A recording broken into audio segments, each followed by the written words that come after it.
말씀 여호수아 19장 32절에서 39절 말씀입니다. 여섯째로 납달리 자손을 위하여 납달리 자손의 가족대로 제비를 뽑았으니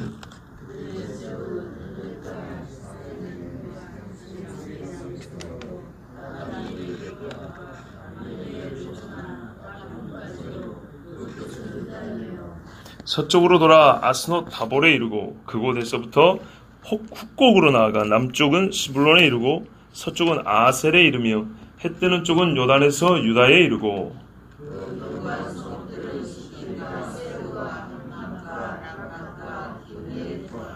아다마와 라마와 하솔과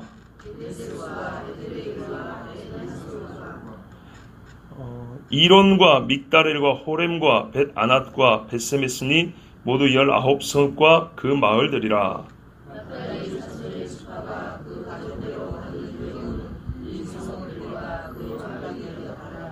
제가 잘못 말씀드렸군요. 48절까지입니다. 일곱째로 단 자손의 지파를 위하여 그들의 가족대로 제비를 뽑았으니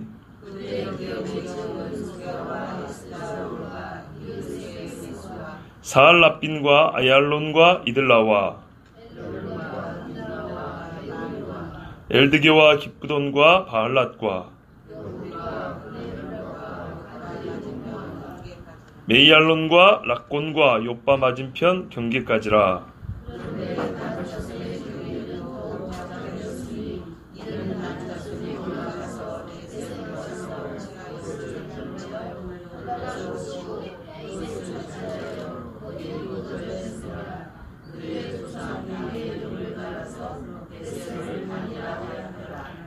같이 봅니다. 단자손의 지파가 그의 딸린 가족대로 받은 기업은 이 성읍들과 그들의 마을들이었더라. 아멘. 자, 기도하겠습니다. 하나님 아버지, 오늘 땅 분배의 마지막 시간입니다.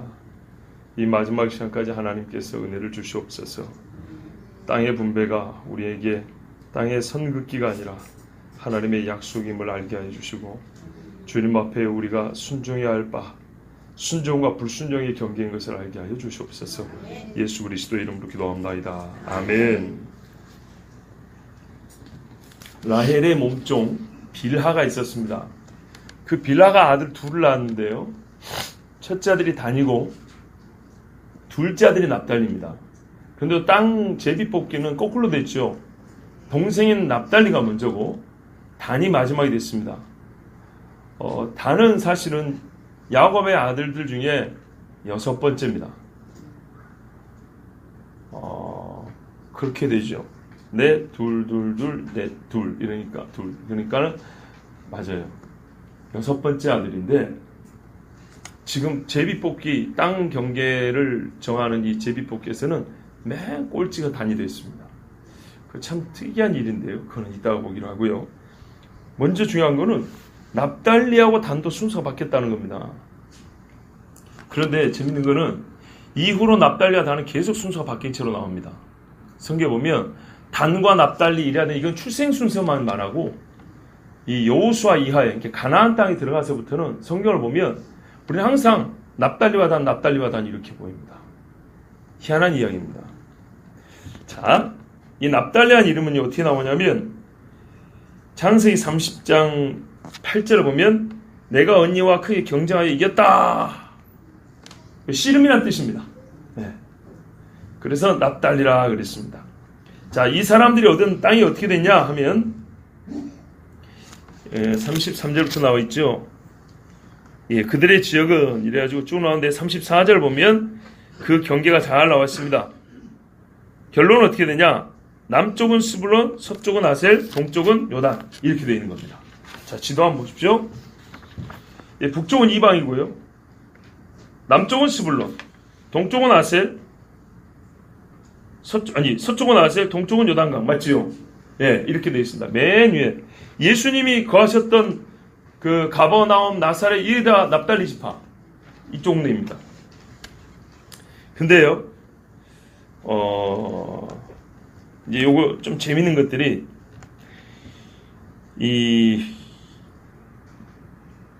동네 이름이 하도 많으니까 우리가 매 시간 봤듯이 이걸 하나하나 다 볼 수는 없고요.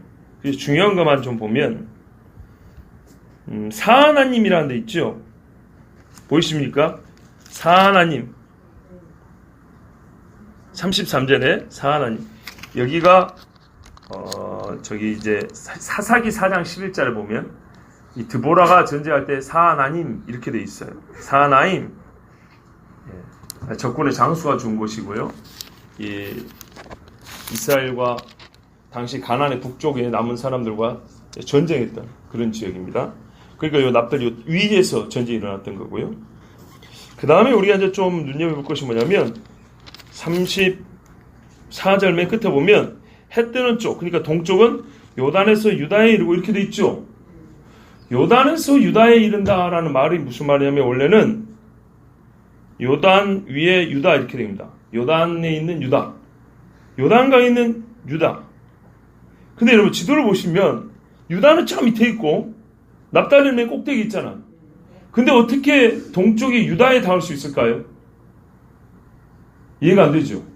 지도 갖고 계신 분들은 바로 보이죠. 유다는 맨 아래쪽입니다. 그리고 납달리는 맨 꼭대기입니다. 그런데 어떻게 동쪽으로 가니까 요단에 있는 유다 동네에 단다는 얘기입니까? 말이 안 되죠. 그래서 이 비평적인 사람들은 성경이 틀렸다, 내지는 잘못 썼다, 역시 인간의 글이야, 이렇게 본단 말이죠. 성경을 꼼꼼히 보면 돼요. 디모데후서 2장인가 보면 이런 말씀이 있어요. 너는 성경을 부지런히 연구해서 하나님 앞에 인정만 읽고 되라거든요. 하나님께 인정만 일꾼 중에 하나가 뭐냐면 성경을 부지런히 꼼꼼하게 살펴보는 그것이 하나님께 인정만 일꾼 중에 그 인정의 요소라고 돼 있어요. 참 성경을 아주 꼼꼼히 봤던 미국의 어떤 목사님이 이 부분이 이해가 안 되는 거예요. 그렇죠? 사람들이 또 이것 때문에 성경이 사람의 글이다, 진리가 아니다, 성경 안에 모순이 있다면 야 이거 눈 뜨고 못 보냐, 이거 유다는 맨 밑에 있는데 어떻게 납달리 옆에 동쪽에 요단과 유다가 있단 말이냐, 그런단 말이죠. 그런데요,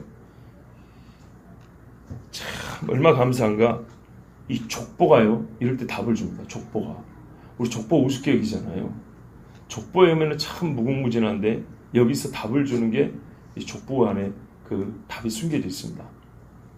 먼저 여러분 여호수아 13장에 보면 29절에서 31절에 찾으실 분들은 찾아보셔야 되고 안 보셔도 되는데요, 같이 보면 더 눈에 잘 들어올 겁니다. 모세가 요단 동편에 므낫세 반지파에게 땅을 줍니다. 므낫세 반지파에 땅을 주는데 지도에도 보면은 요단 동쪽에 세 지파, 그러니까 두 지파 반이 이렇게 땅을 나눠 갖지 않았습니까? 맨 꼭대기가 므낫세 지파죠. 므낫세 지파에 이 땅을 주는데 뭐라 하냐면 30절에 그 지역은 마하나임에서부터 온 바산 곧 바산 왕 옥의 온 나라와 바산에 있는 야일의 모든 고을 60성읍과 길르앗 절반과 바산 왕 옥의 나라 성읍 아스다롯과 에드레이라. 이는 므낫세의 아들 마길의 자손에게 돌린 것이니 곧 마길 자손의 절반이 그들의 가족대로 받으니라. 아멘. 요단 동편의 므낫세 이 반은요, 므낫세가 두 개 쪼개가지고 하나는 가나안 땅에 있고 하나는 요단 동편에 있죠. 요 요단 동편에 있는 므낫세는 주로 마길의 후손들이라는 거예요. 아시겠죠? 마길의 므낫세의 아들 마길이라는 사람이 있는데 그 집안 사람들이 주로 요단 동편을 차지했어요. 아시겠죠? 요거 분명히 보세요. 누구요? 마길. 므낫세의 아들 마길 집안이 요단 동편을 주로 차지했어요. 요게 바로 납달리하고 지금 경계를 맞닿아 있는 겁니다.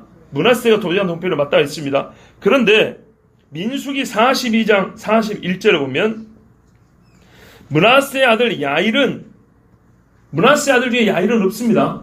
손자도 아들이라 그럽니다. 자손들을 다 아들이라 그럽니다.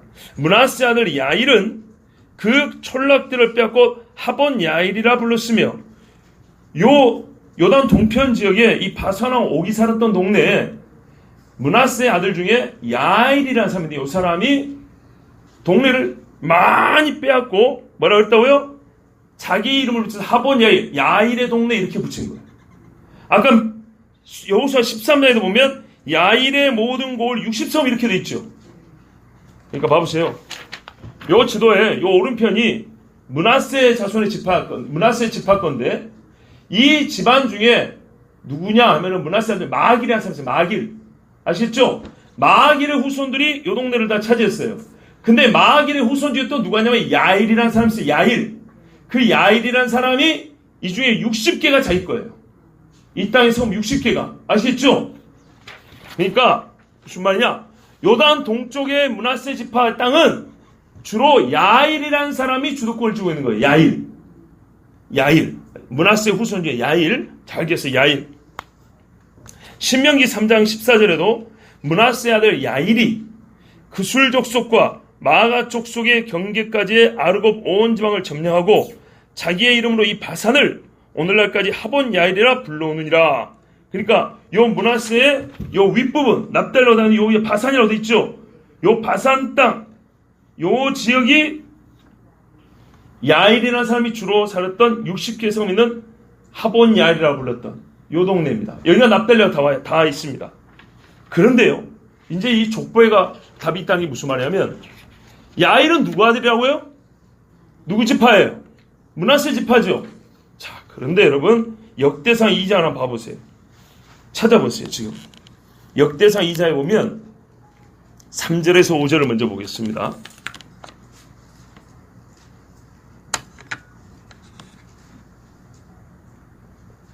유다의 아들들이 나옵니다. 유다의 아들들 중에 에르와 오난과 셀라가 3절에 보면 먼저 나와 있죠. 요 세 아들은 유다가 집에서 가출한 다음에 가나안 여자를 만나가지고 낳은 아들들인데 둘이는 여호와께 범죄함으로 죽었다고 돼 있죠. 그 마지막 아들 셀라가 있었습니다. 창세기에 보면 나옵니다. 창세기 38장에. 그런데 나중에 유다가 며느리 다말하고 또 통간을 하죠. 다말이 쌍둥이를 낳아요. 그러니까 총 아들이 5명. 첫째, 둘째는 죽었고 셋째는 집에 있고 며느리와 통화를 해서 넷째, 다섯째 쌍둥이를 낳았어요. 그 쌍둥이 중에 누가 있냐면 베레스와 세라라는 쌍둥이를 낳았는데 이 베레스라는 사람이 5절 끝에 보면 헤스론과 하물이라는 아들을 낳았어요. 그죠? 헤스론과 하물. 헤스론과 하물. 그러면 유다의 손자들입니다. 손자나 아들이나 전부 다 자손들의 아들이라 부른다 했어요. 자, 헤스론을 보세요. 헤스론 누구요? 누구 아들? 베레스 아들이니까 결국 유다 지파죠. 네, 유다의 아들 헤스론. 그 다음에 그 밑에 21절에서 23절 보세요. 그 후에 헤스론이 유다의 손자인 이 헤스론이 장가를 갔는데 60세에 길르앗의 아버지 마길의 딸에게 장가들어. 자, 마길이 누구 아들요? 므낫세죠. 므낫세 아들이죠. 그러니까 이 므낫세의 아들 중에 마길이 나중에 그 후손들이 길르앗 지방 요단 동편을 차지했죠. 그래서 뭐라고 불러요? 길르앗의 아버지라고 부르는 거예요. 역대상은 유다 역사가 한참 뒤로 와서 쓴 거니까 역사를 다 알고 있어요. 알고 쓴 거니까. 그 마길의 딸에게 장가들로 동침하였더니 그가 누굴 낳았다? 수굽을 낳았다. 수굽을 헤스론에게 낳아준 거예요. 자, 헤스론은 누구요? 유다의 손자고 수굽은 헤스론의 아들이니까 수굽은 솔직히 말해서 유다의 손손자죠. 유다의 손손자인데 헤스론이 누구 집에 장가를 가냐면 므낫세 집안에 장가를 갔죠. 므낫세 집안에. 자, 요 손손자의 수굽이 누굴 낳았어요? 야일을 낳았고. 야일을 낳았어. 그러면 이 야일은 족보로 보면 북의 혈토로 보면 어디 지파 사람이죠? 유다 지파 사람이죠. 유다의 손자가 므낫세 집안의 마길이라는 사람 집에 장가를 든 거예요. 그리고 아들을 낳았는데 얘가 수굽이고 수굽이 또 아들을 낳은 게 뭐예요? 야일이 야일. 유다 지파 사람이 므낫세 지파 가서 아들을 낳았으니까 이 아들은 당연히 유다 지파 사람인데 대릴 사회로 갔는지 어쨌는지 이 야일이라는 사람이 므낫세 집안 사람으로 살아버린 거예요. 이게 이 사람은 유다 사람이기도 하고 므낫세 사람이기도 하고 북의 혈통으로 엄밀히 따지면 유다 지파 사람인 거예요. 그러나 므낫세하고 섞여 살아버린 거예요. 이해되시죠? 그래서 므낫세 사람 중에 유명한 사람이 된 거예요. 그런 사람 가끔 나옵니다. 그 그러니까는 친정이 아니고 뭐라 해야지? 모계로 가가지고, 그러니까 아내 집안으로 이렇게 족보가 옮겨진 것처럼 그런 사람이 드러 나옵니다. 자, 그래가지고 이 야일은 계속 보세요. 22절. 길르앗 땅에서, 이 길르앗이 바로 요단 동편 요 오쪽입니다. 길르앗 땅에서 23성읍을 가졌더니 그술과 아람이 야일의 성읍들과 그낫과 그에 딸린 성읍들 모두 60을 그에서 빼앗았습니다. 자, 민수기 신명기는 어떻게 해요? 야일이 60성읍을 차지했다 그랬죠. 근데 그 후에는 그술 사람과 마가 사람이 야일이 갖고 있던 60개를 뺏어버렸다는 거예요. 왜? 이스라엘 역사 중에 이 후손들이 신앙생활 잘해야 되는데 못했으니까 뺏겼죠. 역대상은 이스라엘 역사를 다 보고 쓴 거잖아요.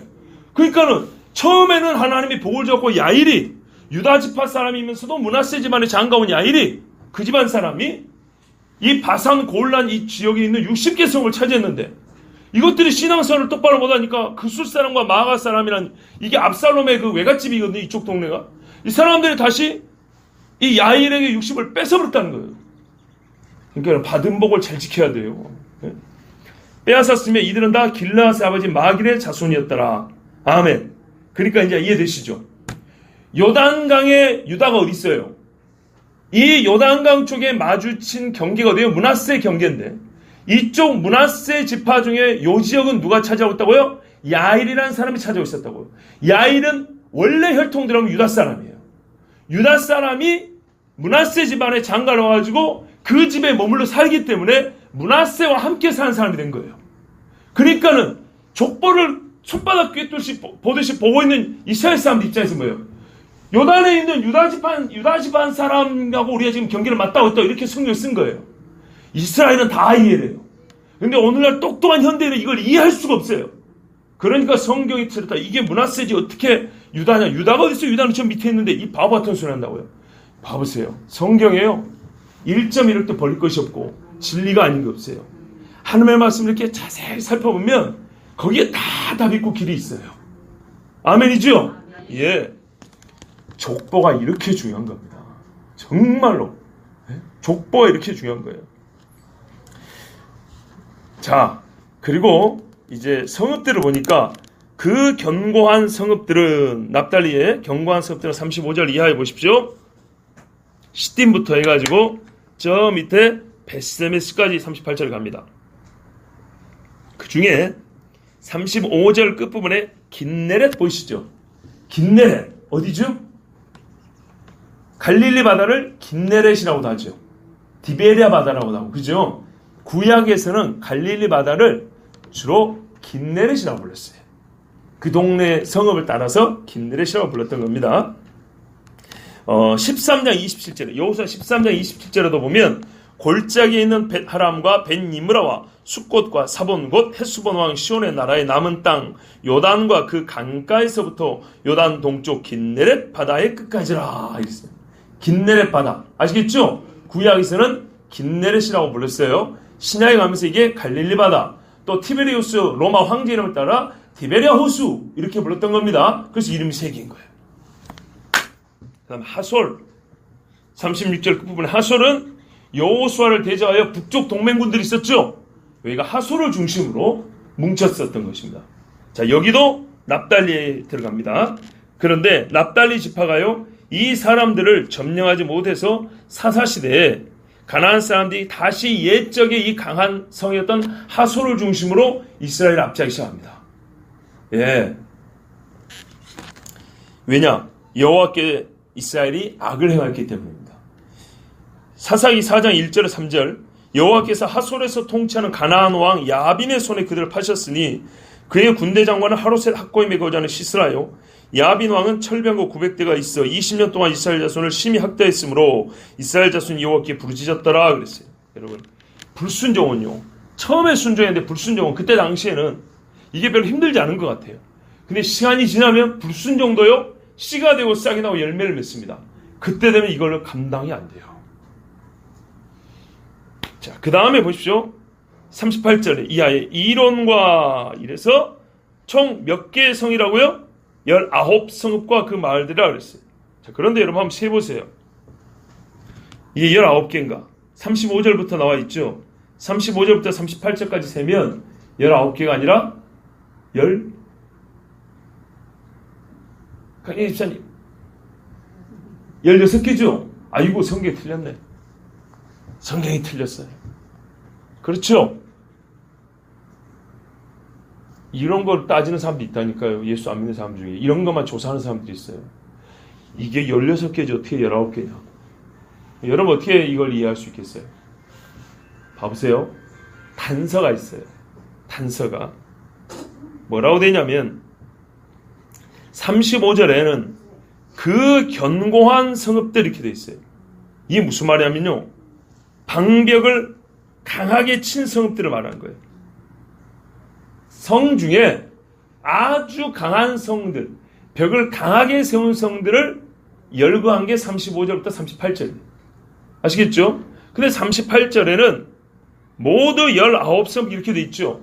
그러면 35절 이전에 성읍이 또 몇 개 있어요. 어디에 있습니까? 33절에 있죠. 33절에 보면 그들의 지역은 헬렙과 사하나님의 상수리 나무에서부터 아담이 네겝과 얌네를 지나 락쿰까지요. 그 끝은 요단이며 이렇게 돼 있죠. 자, 이 중에 일부는 지역이고 일부는 성입니다. 아시겠죠? 그래서 이 중에서 지역을 한 두세 개 빼면 또 세 개 정도 남습니다. 그래서 총 납달리에 주목할 만한 성은 19개고 그 중에 성벽이 아주 견고한 것은 16개. 이렇게 보는 것입니다. 자, 성경 안에 답이 있습니다. 자, 이래서 납달리 지파가 받은 성읍이 이 가족대로 받은 성읍들이 요런 마을들입니다. 창세기 49장 21절에 보면 야곱이 납달리에 대해서 딱 한 줄로 예언을 했어요. 납달리는 노인 암사슴이라 아름다운 소리를 바라는도다. 무슨 말이냐면요, 갇혀있다가 노임을 받은 암사슴이에요. 얼마나 자유롭겠어요. 얼마나 좋은 소리를 내겠어요. 그 즐거움에 얼마나 팡팡 뛰어다니겠어요. 그죠? 내 말을 사슴같이 뛰게 하시는도다 그랬는데 이렇게 얽매여 있다가 놓였다. 어느 때를 바라본 걸까요? 유다 역사상 납달리가 그렇게 노인 암사슴처럼 팡팡 뛴 적이 없어요. 자레에 아까 말했던 그 시스라 하솔왕 야빈 이 군대를 일으켰을 때 그때 이제 드보라와 함께 이 북쪽에 가나안 사람을 쳤던 그 정도 외에 뭐 특별한 게 없어요. 여러분, 예수님 오셔가지고 요 납달리 지파에 있던 그 갈릴리 주변에 성읍들에서 예수님이 주로 머무셨잖아요. 안전뱅이가 일어났잖아요. 진짜로 주님을 만나서 그 영적인 뭐라 그래요? 흑암에 앉았던 백성들이 빛을 보고 그랬잖아요. 그러니까 어둠에서 내가 팡팡 뛰고 다니죠. 그 다음에 신명기에 보면 모세가 또 이렇게 예언합니다. 납달리에 대하여 이르시되 말들이 다 좋아요. 은혜가 풍성하고 여호와의 복이 가득한 납달리여, 너는 서쪽과 남쪽을 차지할지로다. 신명기 33장 23절 말씀. 멋지죠?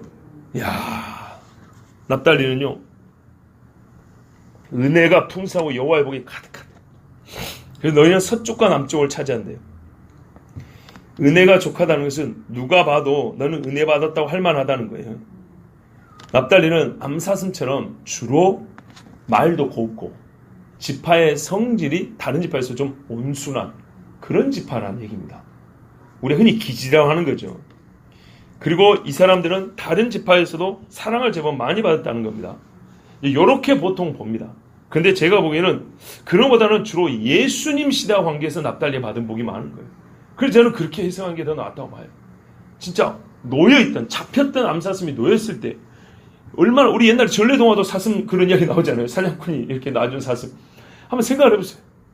이 지파는 예수님을 만나고 정말 어둠에서 빛으로 나온 지파가 됐고요. 예수님의 기적을 정말 많이 맛본 지파였어요. 그 갈릴리 바다 주변에서 예수님과 함께 그 3년을 거의 동고동락한 지파가 납달리 지파입니다. 그러니까 뭐라 그래요? 너는 은혜가 풍성하지. 우리가 은혜가 풍성한 언제 얘기해요? 주와 동행한 사람은 은혜가 풍성하다 그러잖아요. 그리고 뭐라요? 너는 여호와의 복이 가득하다. 맞아요. 그리고요, 납달리는요, 다른 지파에 비해서 곡물과 이 과일이요 먼저 있는 동네에 있어요. 먼저 이거요. 자, 그러면 성경이 뭐래요? 너희의 초물을 하나님께 바치라 그러죠. 납달리는 그래서 다른 지파에 비해서 빨리 바칠 수 있었어요. 바치면 제사장들이 가만히 있냐? 아니요. 그 지파에게 축복 기도를 해주거든요. 그러니까 다른 지파에 비해서 제사장과 이 레위인들을 먹으라고 갖다 준다든지 아니면 하나님께 왔던 제물들 있죠. 이게 다른 지파에 비해서 먼저 가져와서 하나님께 먼저 축복을 받는 지파가 납달리인 거예요. 그러니까는 너는 여호와의 복을 받는다. 이렇게 말할 수 있었던 거예요. 하나님 말씀 그대로입니다. 자, 납달리는 아주 풍성했어요. 소출도 많고 그리고 다른 지파보다 생산이 빨랐기 때문에 축복도 많이 받았던, 그리고 가버나움, 예수님이 가족들과 이사해서 공생의 사역의 주 본거지로 삼았던 가버나움이 이 납달리에 있으니 이들이 받은 복이 얼마나 큽니까?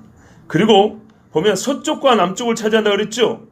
여러분 여기 서쪽은요, 우리 번역에는 서쪽으로 되어 있지만 다른 번역에는 바다로 되어 있습니다. 서쪽은 지중해 바다 아닙니까? 여기는 아셀 지파가 차지하고 있죠. 근데 저번에 우리가 스불론도 봤어요. 스불론도 뻗어나가지고 바닷가에 나간다 그랬죠. 아셀이 제 몫을 똑바로 못했던지 스불론이 아셀 밑에 이렇게 바다로 뻗어나가는 얘기가 나왔어요. 납달리도 그런 뜻이 있어요. 납달리 너도 바다편과 남방을 얻을 것이다 이렇게 됐는데요. 우리가 보기에 이제 이거는 주로 갈릴리 바다를 생각하는 것 같아요. 갈릴리 바다. 실제로 예수님 당시에 가버나움과 베세다 이런 데는요, 부한 동네였어요. 예, 바닷가에 있는 동네 중에 부촌이 베세다와 가버나움 같은 데였어요. 그러니까는 납달리는 기본적으로 당대에 조금 위쪽이 있긴 했지만은 풍부하였고 안전하고 평온한 지역들이었습니다. 그런데요, 이제 문제는 뭐냐면 영적으로 타락을 해버리죠. 영적으로 이 온순한 성품에서 강한 심정의 그런 신앙보다는 이게 이제 좀 부들부들하다 보니까 쉽게 이렇게 물이 들었던지 나중에는 다 이스라엘 여로보암에 따라서 야수르의 포로가 되어버렸습니다. 그 이후로는 유대인들이 이제 비우는 갈릴리 땅이 되어버린 거죠. 이방의 갈릴리. 그때 우리 주님이 오히려 나사렛이라는 동네와 가버나움에 사시면서 이 어둠에 있던 납달리를 그 예언대로 다시 은혜가 있고 노인 암사서 같이 뛰게 하시고 이렇게 하셨던 겁니다. 그러니까 하나님의 말씀과 예언이 얼마나 정확한가요? 자, 우리 이제 그 다음 지파를 볼게요. 마지막입니다. 7제로 단지파입니다. 지도를 그려와라 명령을 받은 7지파 중에 마지막입니다. 단지파는 그 이름의 뜻이 심판입니다. 라헬의 이 첫째, 여종, 라헬의 여종의 첫째 아들인데요. 딘이라는 그 재판하다 뭐 이런 뜻에서 왔어요. 그래서 이 이름이 심판이라는 뜻인데 이름이 아주 중요합니다. 단지파에 대해서는 오늘 정말 조금 할 이야기가 많습니다. 봐보세요. 일단 그들은 기업이 어디냐면 소라와 에스다올입니다. 소라와 에스다올 하면 우리가 눈 익은데요. 그 삼손이 있었다 했죠? 예, 그 지역입니다. 단지파 사람입니다. 삼손이. 근데 소라와 에스다올은 유다 영토에도 속했습니다. 유다 지파의 앞에 보면 한 15장에 보면 나옵니다. 그 다음에 이르세메스 41절 끝부분에 이르세메스도 유다의 베세메스가 아니겠는가 이렇게 봅니다. 왜냐하면 소라와 에스다올도 다 그 유다 지파였기 때문에 같이 겸하에 있었기 때문에 그렇게 봅니다. 그 다음에 아얄론 보시죠. 헤야 멈춰라 아얄론 골짜기, 그죠? 여기가 단지파입니다. 그리고 딥나, 여기는 유다 성읍이기도 하고 단지파 성읍입니다. 보시면 단지파는 유다하고 그 지중해 사이에 끼어 있습니다. 그래서 유다하고 경계를 마주하고 있습니다. 15장 57절에 유다 지파 성읍에 보면 가인과 기브아와 딥난이 10성읍과 그 마을들이었다 이렇게 되어 있습니다. 에크론은 블레셋의 주요 5도시 중에 하나이기도 하고요. 단지파 겁니다. 근데 단지파가 이거를 못 지키니까 블레셋 사람들이 갖고 있었죠. 에크론 역시 유다의 일부이기도 하고 단지파의 것이기도 합니다. 그러니까 무슨 말이냐면요, 단지파는 주로 그 성읍들이 유다하고 공유한 성읍이 많아요. 그런데 유다는 하나님 앞에 참 충성되고 그 심령이 견고했는데 단은 그러지 못하고 정직하지 못했어요. 단은 의외로 강합니다. 조그맣지만 강합니다. 왜냐하면 수가 많아요. 기본적으로 수가 64,400이에요. 민수기에 보면 엄청나 많아요. 유다가 7만 얼마인데 많은 축에 들어갑니다. 그런데도 불구하고 그들은 유다와 같은 용맹한 믿음을 가지지 못했어요. 그 수많은 힘을 다른 데다 썼어요.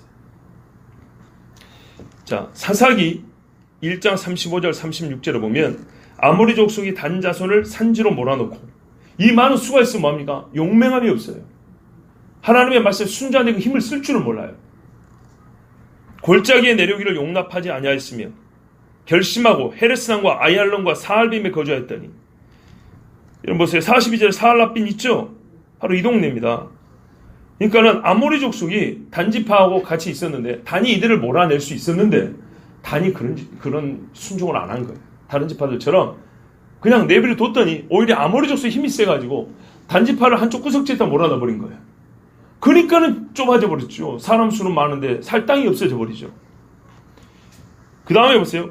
사사기 1장 36절 요셉의 가문의 힘이 강성함에 아모리 족속이 마친다는 노역을 하였으며 이 얼마나 안타깝습니까? 이 단지파 위에 누가 있냐면 에브라임이 있단 말이에요. 그죠? 단이 유다하고 경계를 맞잡고 있고 밑에는 옆에는 에브라임하고 있죠. 그러니까 나중에 단이 아모리 족속을 못 쫓아내고 찌그러져 살고 있단 말이에요. 그리고 다른 데서 땅을 찾아요.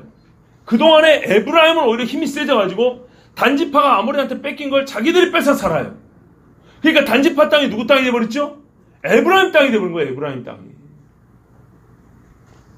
자, 이렇게 힘을 쓸 줄 모르고 불순종한 사람들이 누구예요?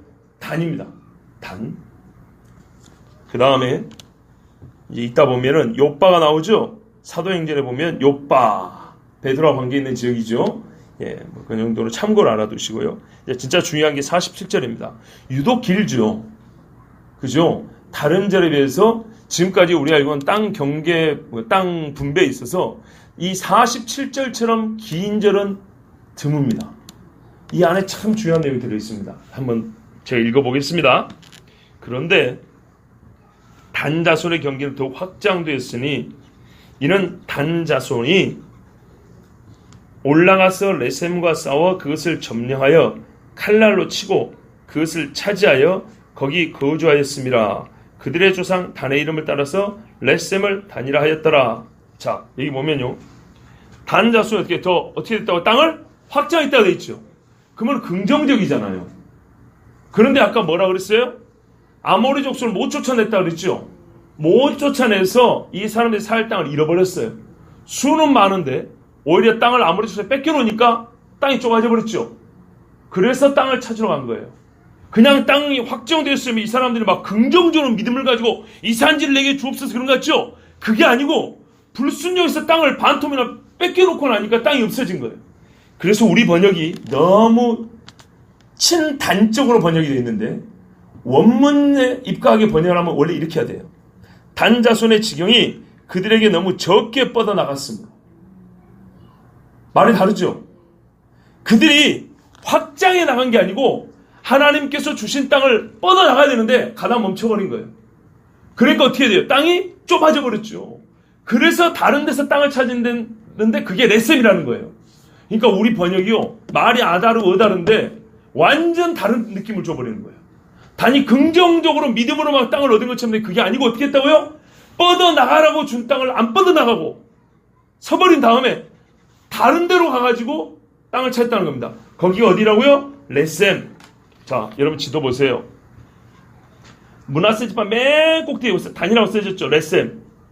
단하고 가로쳐고 레셈 돼 있죠. 맨 꼭대기, 지도 맨 꼭대기.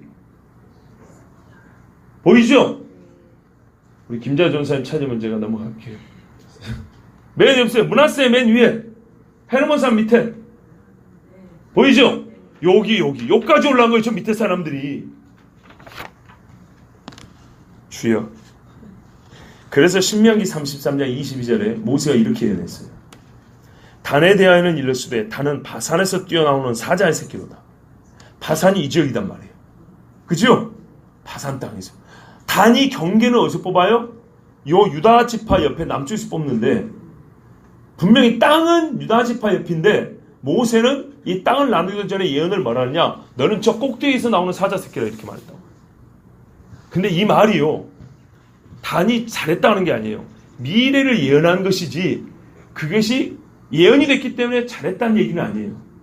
잘한 것과 잘못한 것은 다른 뜻입니다. 여러분 예언된 건 전부 다 잘한 것입니까? 좋은 것만 예언합니까? 아니죠. 잘못된 것도 예언하죠. 잘못된 것도. 근데 단은 모세의 예언에 따르면 바산에서 나오는 사자 새끼니까 강력하게 이렇게 힘을 쥐고 있고 어떤 야성을 가지고 있는 야수인 기질을 갖고 있는데 이것이 훗날 잘해서 그렇게 된 것인지 잘못해서 그렇게 된 것인지는 이제 그 역사의 현장을 봐야 되겠죠. 하여튼 모세가 예언한 대로 이 사람들은 저 위에 바산 지역에서 땅을 다시 얻게 됐어요. 그래서 나중에 왕정 시대 보면 단에서 브엘세바까지 한단 말이에요. 이스라엘 맨 꼭대기에서부터 맨 아래까지 이렇게 글이 나오는 겁니다. 자, 그런데 이제부터 이게 중요한 건데요. 봐보십시오. 단은 아까 수가 많았다 그랬죠. 아주 많았습니다. 그런데 땅이 좁았다 그러지만 실제로 하나님 주신 땅은 충분했습니다. 요즘에 6만 얼마면은 도시에 한 사람, 뭐랄까요, 하나의 도시로서 충분하죠. 그죠? 군 단위 정도밖에 안 됩니다. 단지파가 받은 땅을 보세요. 이거는 웬만한 도시보다 훨씬 큽니다. 충분히 살 수 있습니다.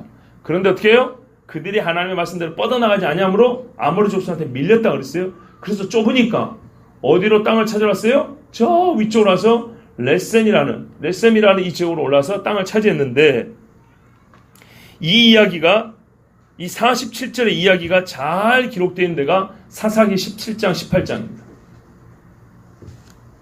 사사기 17장 18장인데 이게 왜 중요하냐? 여러분, 우리가 이스라엘 사람들이 배도를 하잖아요. 배도를 하죠. 배도의 뿌리라고 할까요? 그 시발점이라고 할까요? 요게 이 사사기에 잘 나와 있습니다. 사사기 18장, 17, 18장, 19, 20장은 사사기 끝부분에 기록되어 있어서 끝에 일어난 사건이 아니고 16장까지는 시간 순서로 되어 있는데요. 17장부터 20장까지는 사사기 전체를 통틀어서 정말 그 시대의 영적인 무너짐과 이 파괴를 단적으로 볼 수 있는 대표적인 사건을 두 개를 따로 기록해 놓은 거예요. 아시겠죠? 뒤에 있다고 해서 늦게 있었던 일이 아니에요. 시간 상관없어요. 가장 눈여겨봐야 될 대표적인 사건이 두 개 있는 거예요. 둘 다 레위인이 들어가 있죠. 즉 예배가 무너진 거예요. 자, 근데 첫 번째 사건이 보면 이 17장에 미가라는 사람이 있어요. 이 미가라는 사람이 어머니 돈 훔쳤다가 엄마가 저주하니까 겁이 나서 돌려줬죠. 그래서 엄마가 이 아들 위해서 은으로 신상을 하나 만들어줬어요. 제사장이 필요했단 말이에요. 그러니까 이 사람이 어떻게 했습니까? 자기 아들 제사장 삼았어요. 그런데 어느 날 떠돌이 레위인을 만났어요. 이 떠돌이 레위인에게 너 우리 집 제사장 되라. 내가 은하고 옷 한 벌씩 줄게. 그럼 고용을 합니다. 레위인이 개인의 고용을 당합니다. 그 이야기입니다.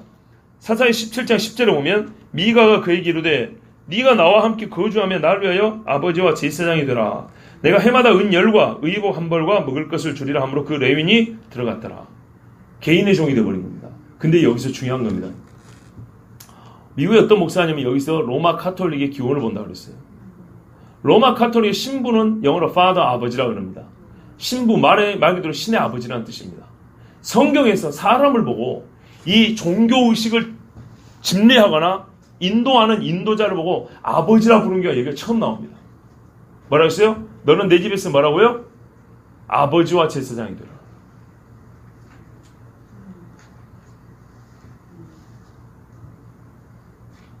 제사장이 아버지 역할을 해라, 이 말입니다. 물론 나이가 많아서 아버지라 부른 수 있겠죠. 뭐 사무엘이 그 엘리 제사장한테 할아버지잖아요. 나이 한참 많아요. 부르면은 예 아버지요 이렇게 대답할 수 있겠죠. 그런 차원이 아닙니다.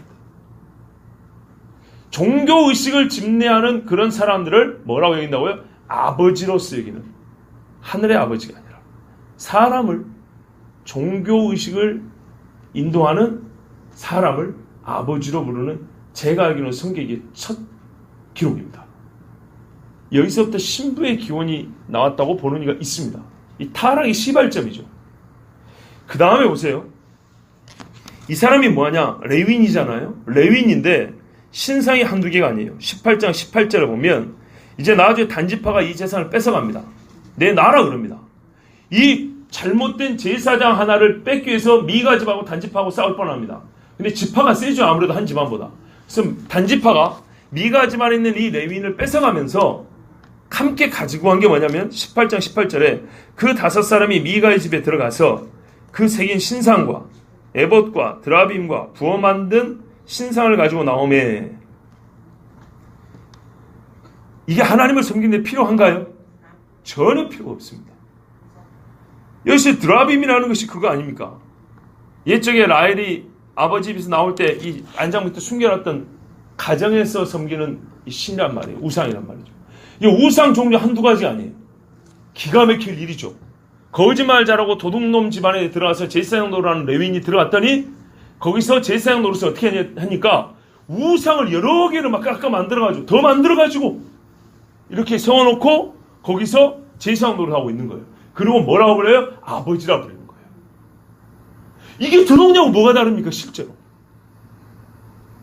그리고 단지파는요 얼마나 악하고 어리석은가 봐보세요. 이 제사장을 뺏어가면 자기들이 복 받을 거라고.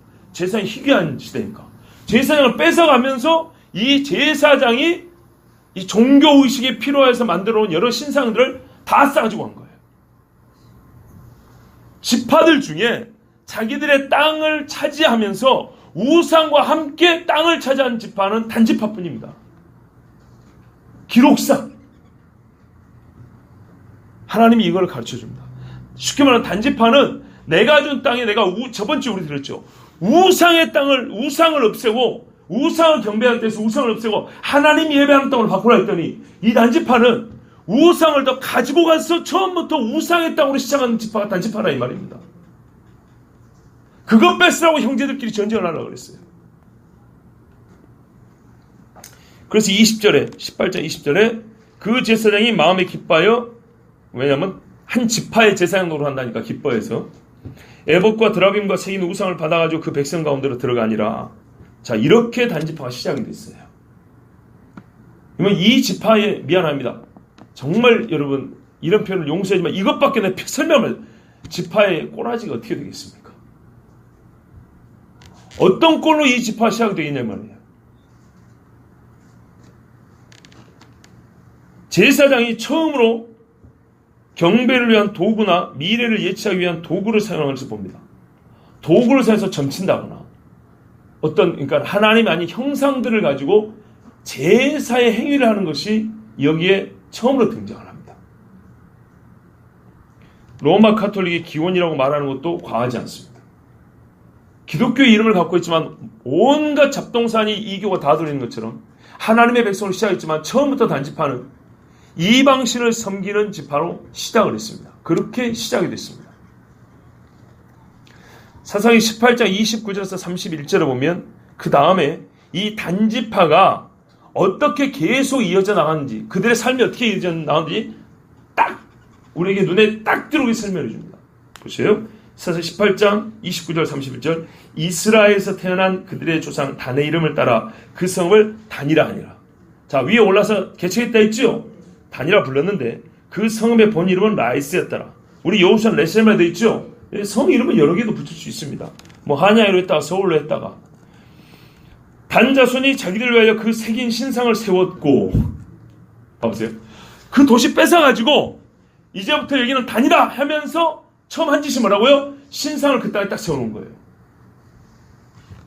세웠고 모세의 손자여 게르솜의 아들인 요나단과 그의 자손은 요 제사장이 요나단이었군요. 그의 자손은 단지파의 제사장이 돼요. 단지파의 제사장이 됐으니 뭔 짓을 했겠어요? 바로 이 신상을 섬겼죠. 그 땅 백성이 사로잡히는 날까지 이뤘더라. 사로잡히는 뭐는 거예요? 아수르의 포로로 잡힐 때까지. 그러니까 무슨 말이에요? 이 사람들은 제파의 그 삶을 시작할 때부터 포로로 끌려갈 때까지 계속 뭐 했다고요? 우상숭배만 했다요. 우상숭배만.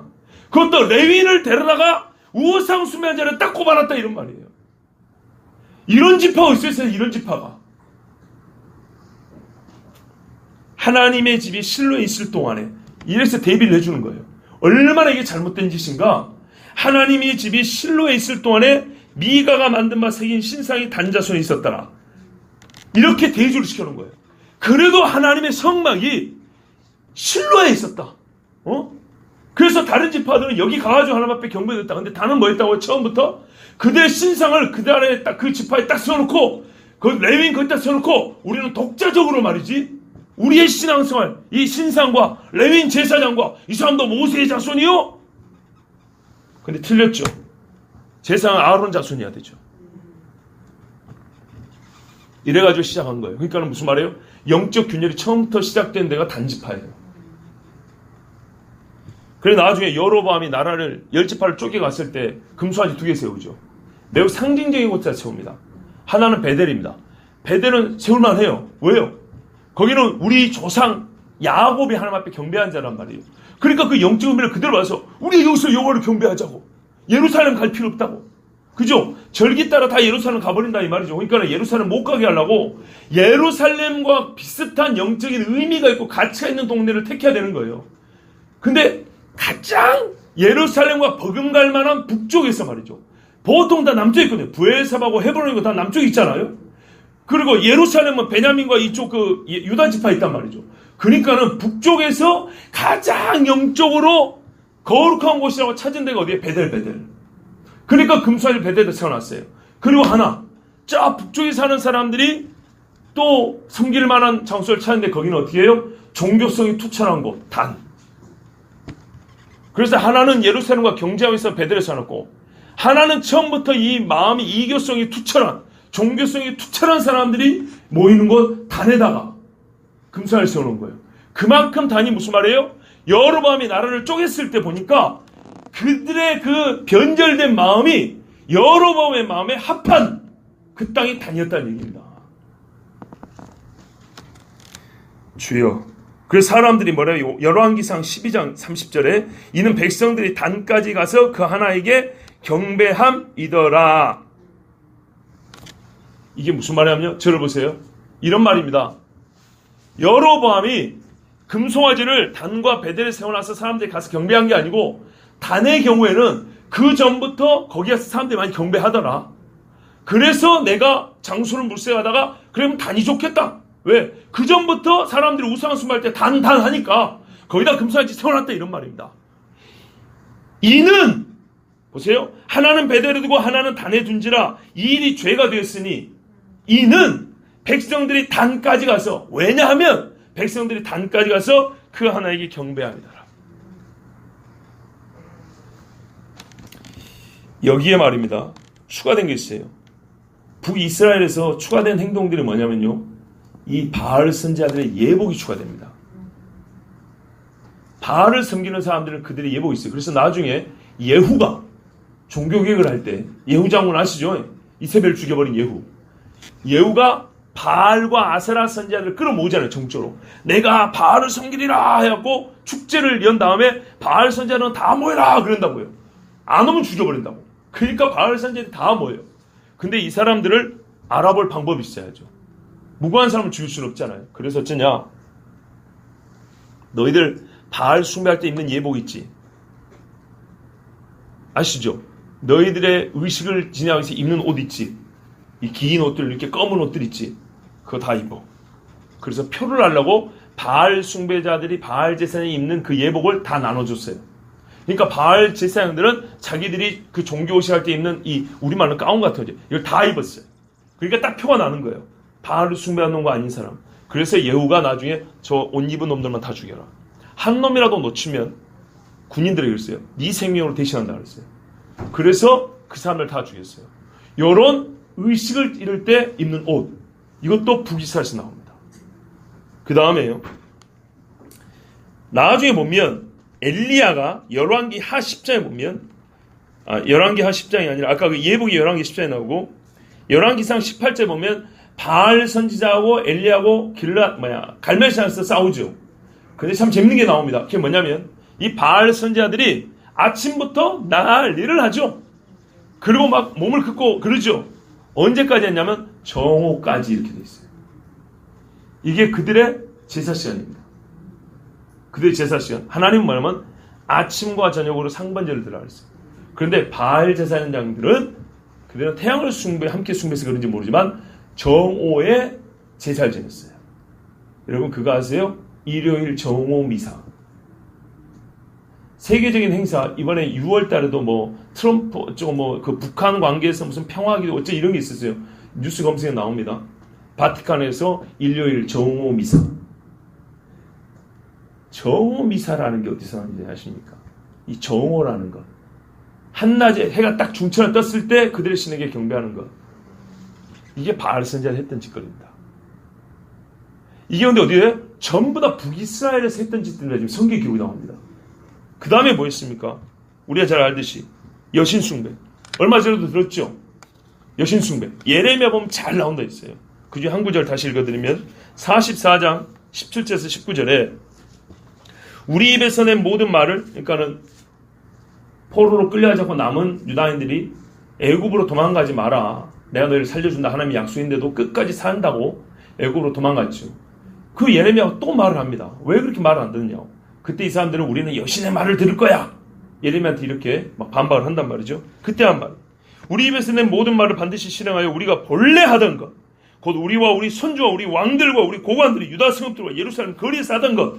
그게 뭐예요? 옛날에 포로로 끌려가기 전부터 우리가 유다 땅에서 옛날 우리 조상들부터 왕들까지 다 함께 했던 것. 그것 때문에 망했는데. 그래서 계속 한다는 건데 그게 뭐냐니까 하늘의 여호와에게 분향하고 그 앞에 전제를 드리라. 그때는 우리가 먹을 것이 풍부하며 복을 받고 재난을 당하지 아니하였더니 우리가 하늘의 여호와에게 분향하고 그 앞에 전제드리던 것을 폐한 후부터는 모든 것이 궁핍하고 칼과 기근은 멸망을 당하느니라 하며 여인들은 이르되 우리가 하늘의 여호와에게 분향하고 그 앞에 전제를 드릴 때 어찌 우리 남편의 허락이 없이 그의 형상과 같은 과자를 만들어 놓고 전제를 드렸느냐 하는지라. 그랬죠. 이 일을 남편도 허락했다. 즉 전 유다 사람들이 여신 숭배에 빠졌다 그랬죠. 근데 이게 저 시돈 지방이에요. 아셀 지파가 점령했어야 될 시돈 지방. 아셀이 점령하지 못함으로 거기서부터는 이세벨과 같이 그 여신 사상이 내려왔다 그랬죠. 그러니까 뭐냐면요. 저 북쪽에서부터 물론 다른 데도 있긴 했지만 나름대로 아주 좀 잘 맞고 있었는데 전체적인 이 흐름을 보면 북쪽에서부터 우상 숭배가 쭉 내려왔어요. 특히 이 단은 처음부터 우상 숭배를 시작한 지파고 아셀 지파 같은 경우는 이를 잘 방어하지 못해서 우상을 받아들여서 남쪽으로 계속 흘러가겠다. 그때 그 말씀을 드렸어요. 자, 여러분 이제 왜 계시록 7장에 12지파의 인친자를 말할 때 단지파 빠졌는지 아시겠어요? 계시록 7장에 12지파의 인치심을 받았다는 이 말은요 상징이 아닙니다. 만약에 단지파가 들어있다면 오히려 사람들은 이거를 이스라엘에 대한 하나님의 어떤 그 종교적 그 뭐랄까요 이제 실제라기보다는 상징성으로 보통 상징이라 풀잖아요. 그렇게 말할 수도 있어요. 단이 끼어 있다면. 그런데 여러분 봐보세요. 단이 빠졌다는 것은 이유가 있는 거예요. 이유가 있다는 것은 이건 그냥 상징성이 아니라 실제라는 얘기예요. 이해되시죠? 뭔가 매끄럽게 나가지 않고 울퉁거린다는 것은 한번 이렇게 쿵 한다는 것은 이건 진짜 땅을 걷는다는 얘기인 것처럼 마땅히 자연스럽게 매끄럽게 12지파 단까지 파면서 쫙 나오면 하나님의 완전수, 하나님의 모든 완전하게 우리에게 일을 친다는 얘기지. 이런 식으로 상징적으로 풀 수 있어요. 그런데 단을 빼버렸잖아요. 이건 하나님의 완전수 아니에요. 이거는 오히려 실제성을 얘기하는 거예요. 받을 만한 자에게 받고 주고 못 받을 놈은 빼버린다는 얘기예요. 그만큼 이거는 역사적이고 실제적인 일이라고 말해요. 그러면서 동시에 단이 빠졌다는 것은 우리가 매우 눈여겨봐야 됩니다. 어떻게 단이 빠질 수가 있을까요? 하나님이 단을 빼면서까지 그러니까는 바꾸면 하나님이 이 인치시는 중요한 일에 어떻게 한 지파를 빼버릴 수가 있을까요? 여러분 12제자 중에 가룟 유다가 빠지고 마띠아가 들어온 걸 아시죠?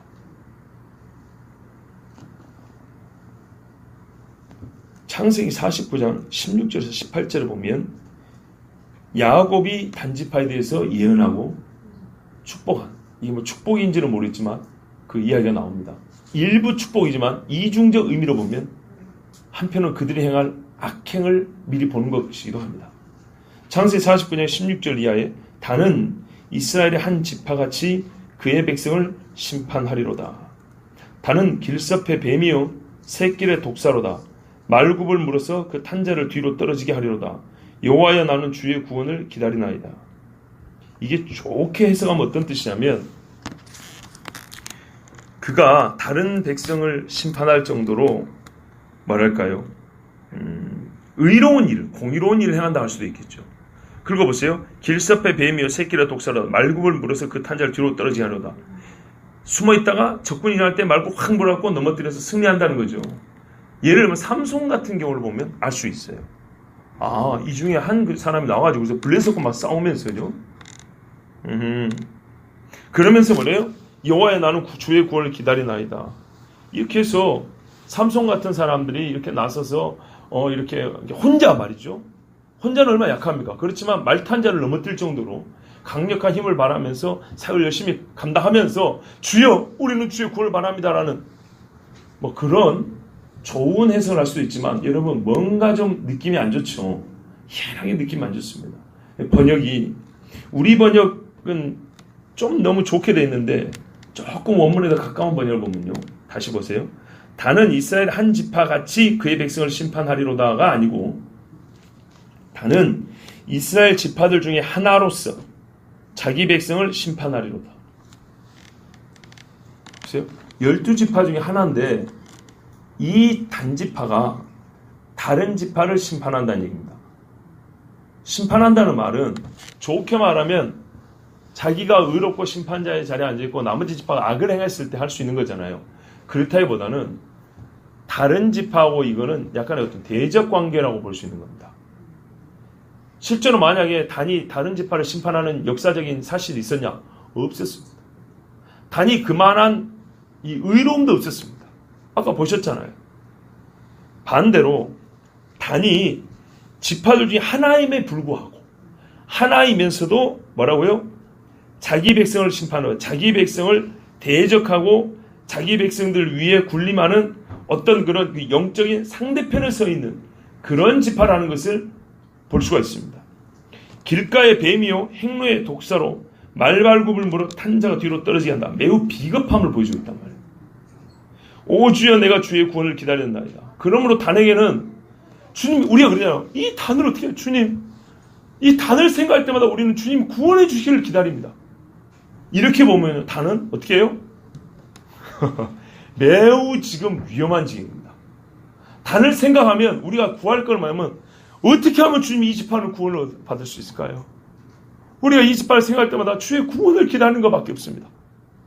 그러니까 솔직히 해석에 따라 단지파는 아주 훌륭한 지파로 볼 수도 있고 그렇지 않은 지파일 수 있는데 근데 역사는 뭘 보여주냐? 단지파는 12지파 중에 시작할 때부터 우상숭배 그랬잖아요. 시작할 때부터 새긴 신상을 세워놓고 아론 자손 아니면 모세 자손을 세워놓고 제사장 삼고 그리고 실로가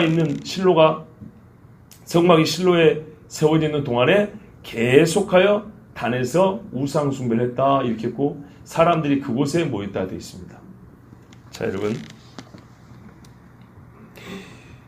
단은 사사기 5장 11절에 보면 비겁하다고 드보라가 비난한 내용이 나옵니다.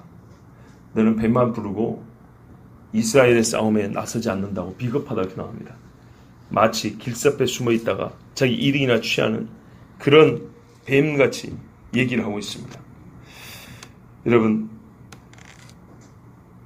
단 자손이 48절까지 보면 이 많은 성읍들을 받기는 했습니다. 그런데요 그들은 이 귀한 성읍들을 가지고 하나님의 말씀을 순종하여서 차지한 것도 아니고 주지도 않은 성을 자기들이 억지로 와서 차지해가면서 자기들의 우상 숭배의 욕구를 채웠습니다. 그리고 이 지파에 단지파란 이름을 건 삶을 시작을 했습니다. 그리고 희한하게도 요한계시록에 하나님이 인친 이스라엘 12지파 중에 단은 빠집니다. 그럼 어떻게 누가 채웠을까요? 레위가 있죠. 이거를 상징으로나 어떤 영적인 교훈을 주려는 것으로 해석하는 것은 잘못입니다.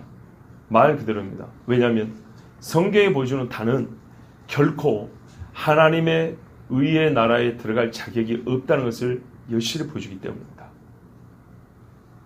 그래서 성경에 납달리와 단은 출생 순서로는 단과 납달리지만 출생 이후에 불려질 때는 항상 납달리가 먼저고 단이 뒤입니다. 단은 납달리보다 앞서지 못합니다. 종의 자녀임에도 불구하고 그 종의 자녀들 사이에서도 앞서지 못합니다. 말 그대로 12지파 중에 맨 끄트머리입니다. 그들의 영광입니다. 이게 뱀꼬리 같은 게 그들의 영광입니다.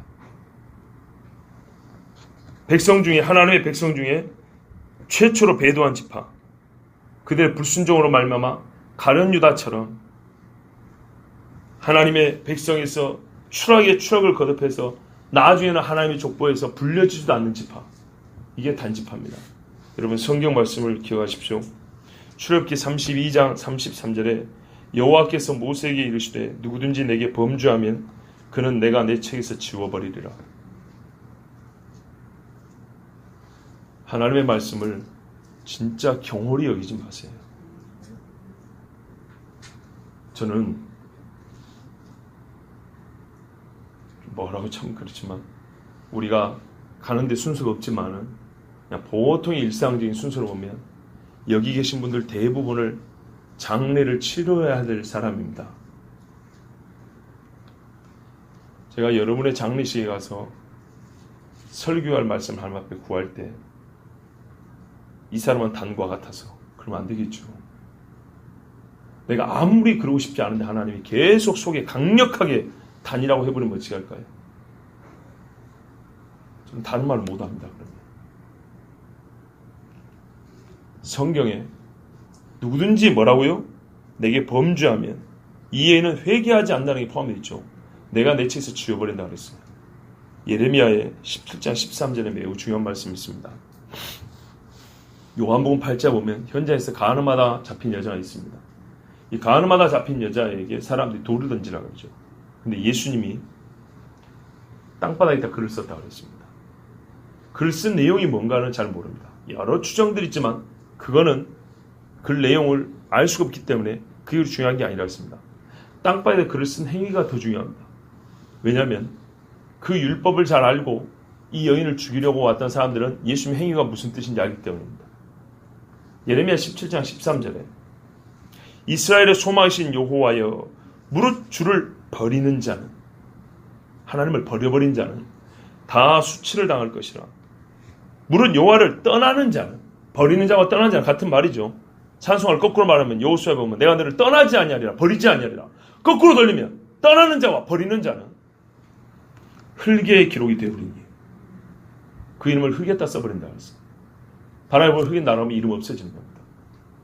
이는 생수의 근원이신 여호와를 버림입니다. 예수님이 그날 하는 행동이 이거예요. 이 여자 죽이라고 잡아온 너희들은 어떤다고요? 너희가 지금 여자애를 살고 죽이는 판단권이 있다고 생각하는데 너희는 어떤 사람들하고? 예레미야 알지? 흙에 기록된 이름들이야. 흙에 기록된 이름 주제에 죄 없어? 돌로 쳐라. 무서운 이야기입니다. 한마디로 예수님이 거기에 만약 사람 이름을 썼다면 그 자리에서 심판을 선고한 겁니다. 어디서 사람 죽이라고 돌을 들고 왔냐는 거죠.